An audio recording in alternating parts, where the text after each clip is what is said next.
안녕하십니까, 요시입니다. 앞편에서 우리는 하이브리드 전쟁 중이라고 이야기를 했죠. 중국에 의해서 윤석열 대통령께서 위기에 처했고 계엄을 하신 겁니다. 그리고 그 하이브리드의 전쟁의 진영은 중국이랑 한국민주당이랑 국힘도 포함되어 있습니다. 미국 민주당까지. 그리고 이쪽 편은 윤석열 대통령, 트럼프, 이렇게 대립을 하고 있는 거예요, 서로. 여기서 국힘은 왜 중국 쪽에 있기냐, 이거를 오늘 말씀드리겠습니다. 부정선거로 민주당은 물론이고 국힘까지 다 중국이 원하는 인사를 부정선거로 꽂아 넣었어요, 이렇게 막 이야기를 해도 증거가 많아요. 보면은 일장기 투표지도 있고 뭐 빳빳한 신권다발 같은 투표지도 있고. 근데 사람들은 안 믿죠. 그리고 왜 부정선거는 수사를 안 하냐 막 이런 식인데, 수사를 할 수 있는 기관이 다 중국한테 먹혔어요. 검수완박 들어보셨죠? 검찰의 수사권을 없애고 경찰이 수사를 다 해야 된다. 지금 대한민국의 모든 상식이 무너진 상황이에요. 우리가 모르는 사이에 중국이 다 잠식을 해서 99% 진행된 상황에서 계엄을 한 겁니다. 북한이랑 중국은 남한을 먹을 계획을 이미 6.25 직후 아니면 그 전부터 했을 수도 있어요. 북한에서 남한의 고위 공직자 양성에 들어갑니다. 장악을 하려면 세 개를 장악을 해야 돼요. 입법부, 사법부, 행정부, 이렇게 세 개를 장악을 해야 됩니다. 이 세 개에 들어갈 수 있는 게 뭐냐, 고위공직자잖아요. 그 과정이 이제 사법고시였고, 따로 외전으로 제가 설명을 드리겠습니다. 본격적으로 이제 행정부를 먹기 시작한 거는 김대중 때입니다. 김대중 때. 행정부는 대통령 있는 쪽을 행정부라고 합니다. 행정을 실시하는 기관이죠. 중국은 이제 남한도 필요하고 북한도 필요했어요. 그냥 한반도 자체가 필요했던 거죠. 북한은 이미 자기네들 손에 있었어요. 근데 남한은 아니었죠. 자유민주주의 국가잖아요. 미국이 뒤에 있었고 미군도 있었고, 박정희 대통령 때부터 반공사상 있죠. 공산당을 반대한다는 뜻이에요. 우리는 공산당이 싫어요, 이런 뜻입니다. 근데 지금 한국이 공산당이 다 먹혀있죠. 반공이란 말을 들어본 지가 너무 오래됐어요. 언제 반공이란 말을 들어보셨어요, 여러분들은? 이념이랑 사상이 달라져서 나눠진 두 국가를 합치는 방법은 하이브리드 전쟁이에요. 지금도 진행이 되고 있고요. 이제 목적은 공산화입니다. 목적을 위한 수단이 부정선거. 부정선거의 역사를 거슬러서 올라가자면 이제 바야흐로 2002년 김대중 시절부터 시작이 됩니다. 제일 핵심적인 건 김대중이 간첩이라는 거죠. 우리나라 대통령이 간첩이었던 겁니다. 못 믿으시겠다고요? 미국에서 이제 FBI는 기밀이 기한이 정해져 있어요. 물론 무기한인 기밀도 있어요. 김대중은 그 당시에 김정일의 부름을 받았어요. 자, 기사를 보시면 2000년 6월 15일 정상회담을 위해 방북한 김대중은 경호수칙을 어기고 우리 측 경호원 없이 김정일 전용차에 올라탔고, 이후 45분간 김대중과 김정일은 차 안에서 단둘이 밀담을 나눴습니다. 도청을 한 게 FBI한테 있었습니다. 그걸 이제 공개를 한 거고요. 이제 김대중은 호남 출신 한화갑이나 정동영을 밀었지만 김정일이 다음 주자로 노무현을 꼽은 겁니다. 노무현의 부가 호남 출신이었기 때문에 그거를 이제 김정일은 알고 있었죠. 그리고 남한에 이제 전자개표기를 도입하고 그 부품들을 중국에서 수입합니다. 한국산이라고 속여서 부정선거를 치르는 일이 일어난 겁니다. 중국 부품을 들여와서 한국에서 조립을 해서 판매를 하면 메이드 인 코리아가 돼요. 웃기죠? 김치도 똑같아요. 중국에서 기름, 배추랑 뭐 고춧가루랑 이걸 전부 다 들고 와가지고 한국에서 딱 착착착 하면은 국내산이 됩니다. 이제 한국에서 전부 다 한 걸 국산이라고 하는데, 국내산이라고 표기할 수 있는 거는 다 땡겨도 됩니다. 웃기죠, 이거? 이 전자개표기를 처음 도입한 게 2002년 지방선거였고요. 본격적으로 활용한 거는 2002년 대선에서부터입니다. 김정일이 노무현을 밀었어요. 그때 당시에 노무현은 뭐 대단한 사람도 아니었고 이회창 총재의 확률이 엄청 높았었어요. 근데 사람들이 전부 다 노무현이 된 게 말이 안 된다, 전부 다 그렇게 말했었어요. 저도 그게 어릴 때인데 어렴풋이 기억은 나요.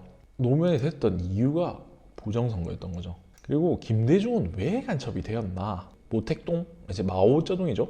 중국의 주석, 그리고 숨겨둔 셋째 아들이라는 설이 아주 유력합니다. 생긴 거 보면 똑같이 생겼어요. 보세요, 똑같이 생겼어. 이제 김대중 때는 친중 정책을 엄청 많이 했었죠. 그래서 그게 다 이해가 되고, 중국은 이제 그 전부터 시작은 했지만 김대중 시기 때 본격적으로 이제 입법부, 사법부, 행정부를 완벽하게 장악하고 언론, 경찰, 기업까지 장악하는 작업을 이제 시도를 합니다. 변수가 발생해요. 이명박 대통령이 된 거예요. 심지어 박근혜 대통령까지 된 거예요. 그래서 이명박 대통령 때는 이렇게 지나갔지만, 이제 박근혜 대통령 때는 얘네들이 도저히 못 참았던 거야. 여론전을 하는 거야. 여론전을 하고 믿을 만한 스파이들을 일단 양성을 계속 하는 겁니다. 중국이랑 뭔가 한국에 밀려 들어오기 시작한 게 딱 이때쯤 같아요. 2000년대쯤. 뭐 싸이월드부터 시작해서 페이스북, 인스타그램까지 쭉 나오던 시절이었어요.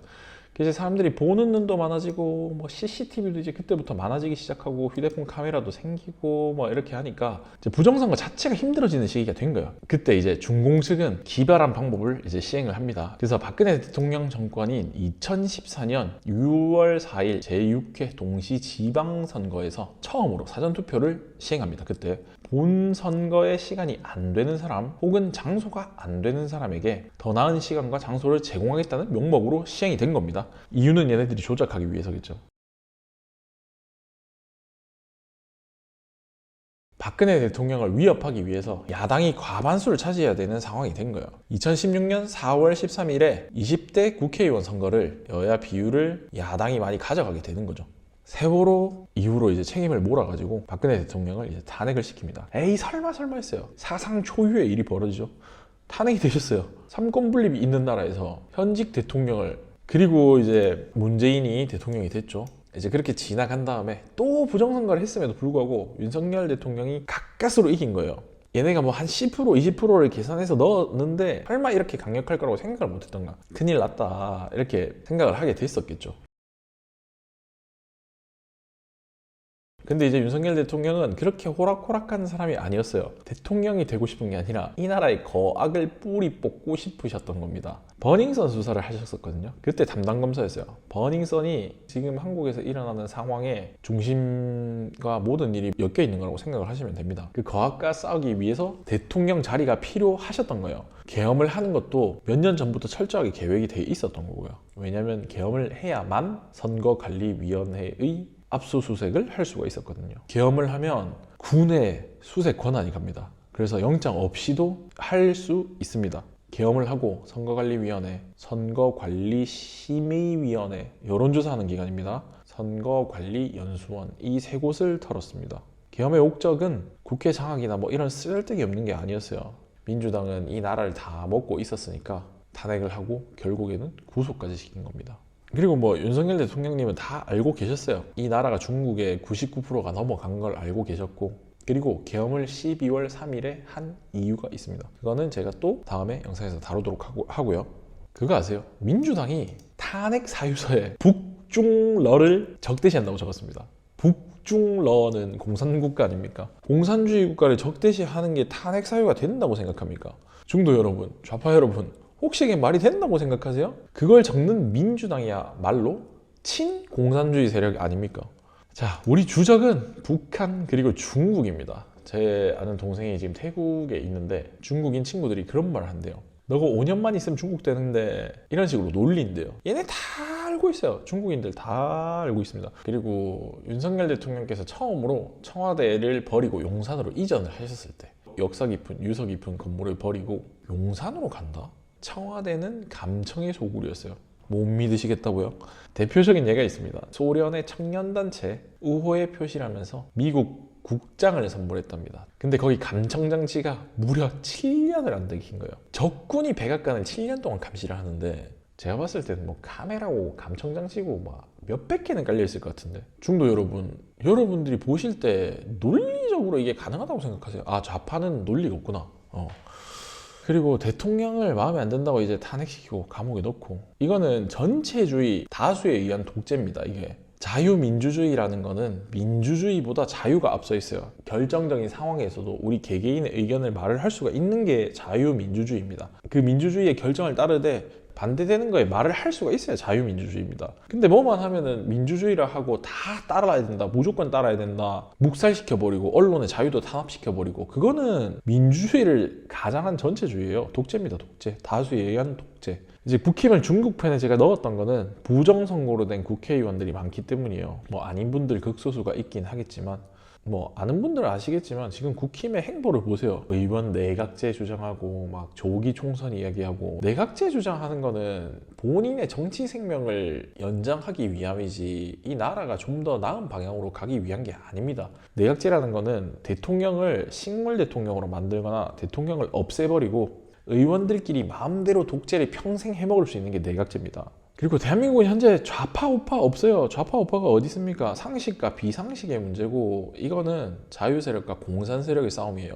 그리고 6.25까지 현재 큰 틀을 이제 제가 말씀을 드린 거고, 이제 다음부터는 우리나라 선거관리위원회의 부정선거 AWEB이라는 세계선거관리위원회가 있어요. 걔네들이 중국 세력들을 꽂아넣기 위해서 전 세계의 불법 선거를 저지른 일에 대해서 좀 더 자세하게 설명을 해드리겠습니다. 여기까지 하고 다음 편으로 또 돌아오도록 하겠습니다. 감사합니다.